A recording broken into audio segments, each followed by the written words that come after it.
آدم ربایی جرم کمی نیست، اونم یه مأمور اطلاعاتی.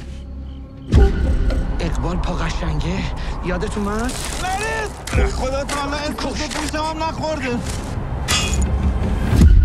شما ببینین خودشه یا نه؟ فکر نمی‌کردم خودتو اینجوری اسیر بکنی. ببین ما قاتل نیستیم. مطمئنی خودشه؟ نه. یه پاقورا زر آورده اینجا.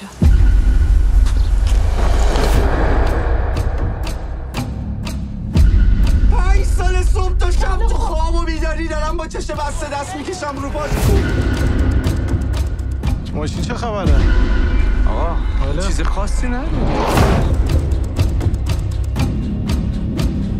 حالا که مسئله شخصی نداریم پس همتون بدونید این کثافت امروز باید حرف بزنه. هر چقدر جلوتر بری بیشتر هم فرو میری. آخرش همتون هم غرق میشین.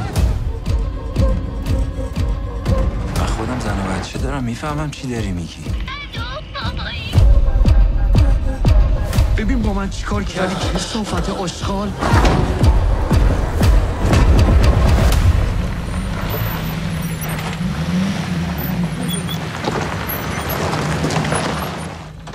حالا میخوای چیکار کنی؟